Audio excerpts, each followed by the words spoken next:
Welcome to another Ernie's Journeys, where we answer the question, where will the journey take us? Today, the journey takes us here. Wolf's Neck State Park.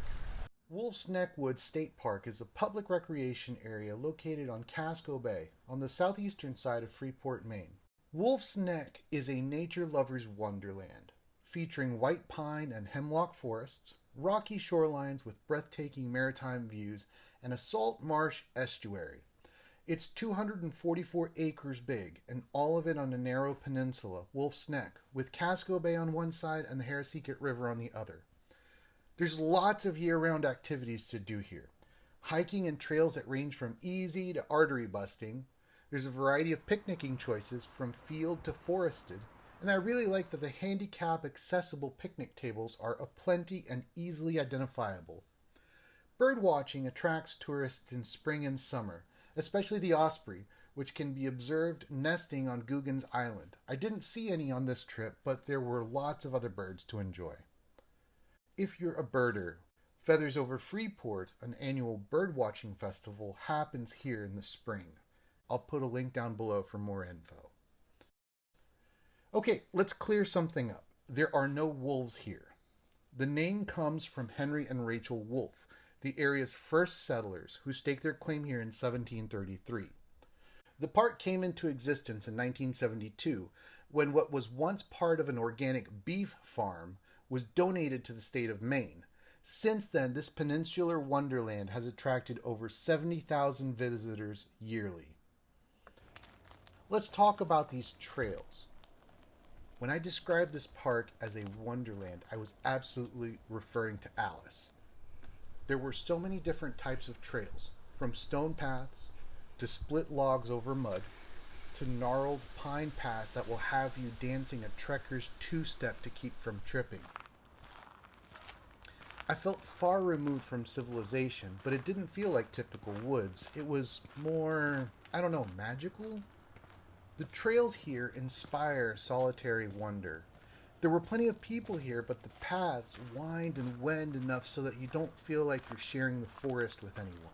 You could just as easily round a corner and find Tweedledum and Tweedledee punching each other as they agree to have a battle. Next time I come back, I'm picking a spot on the shore and bringing a copy of Through the Looking Glass or Alice's Adventures while soaking in the sun on Casco Bay. Found it. Nice spot. Where you can see, look at all the boats out on the water. 1, 2, 3, 4, 5, 6, 7, 8, 9, 10, 11, 12, 13, 14, 15, 16, 17, 18, 19, 20, 21, 22, 23, 24, 25, 26, 27, 28, 29. I lost count. Oh my god, there's more over here. You can see them all out there. All out there. There's so many of them. This is beautiful. And speaking of the bay, the fact that you are on this peninsula means that you get refreshing sea breeze to cool yourself after the grueling trek that is Harraseeket Trail. Oh, maybe not. I thought the wind was going to take my hat today, but I got this.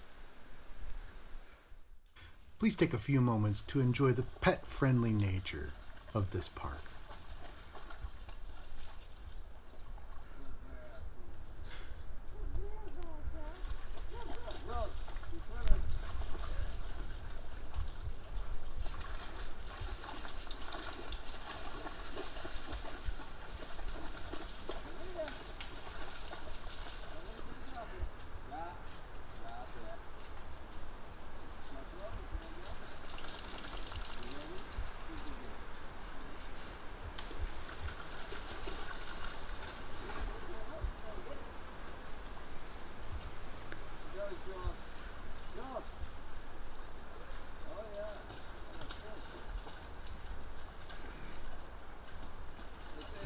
Dad and baby. That's awesome. How do I rate the trails? Well, looking at our rating system, let's look first at difficulty. My first impression was to give Wolf's Neck just one ankle breaker when I started on Casco Bay Trail. Wide paths, minimal routes, and beautiful views of Guggen's Island abound. But then, oh boy, Harraseeket. This trail is a Jabberwocky. I've been on worse, but the path is super rooty, and it bobs uphill and downhill, so you feel like you're on that ocean of tears Alice cried before she shrunk and went through the keyhole. I mean, I might sound like a crazy person right now, but what can I say? These trails wore me out and had me wheezing, hallucinating, and seeing bandersnatches round every bend.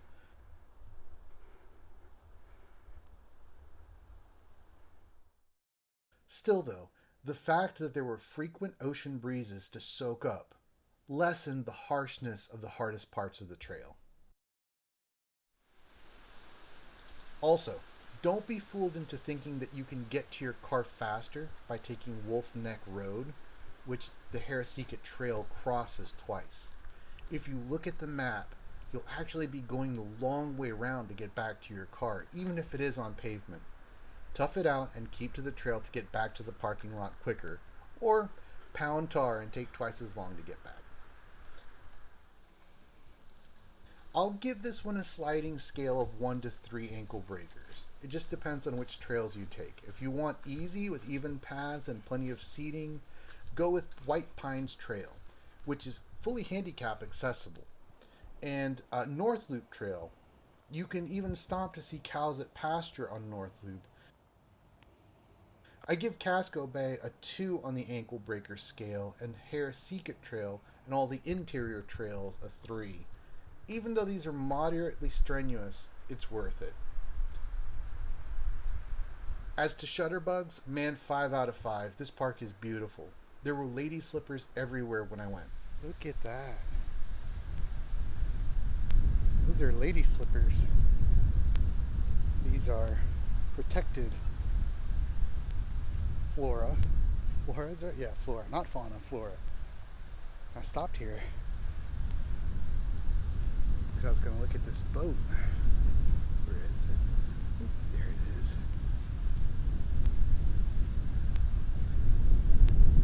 Out on the water. I just happened to stop to capture these beauties. You're not allowed to pick these. If you see them, just leave them where they are.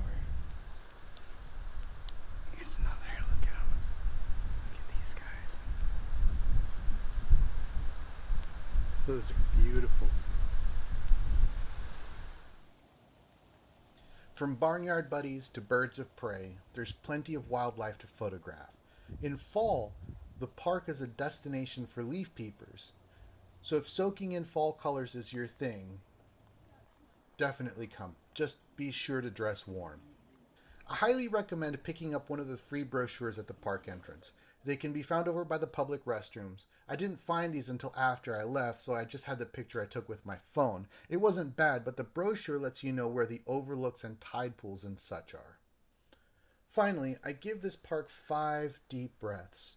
The park is quiet, and the winding nature of the trails makes it easy to keep to yourself. Go soak your feet in a tide pool. Bring your pups and let them enjoy the waters on Casco Bay also. Breathe in some of that cool sea air and relax here.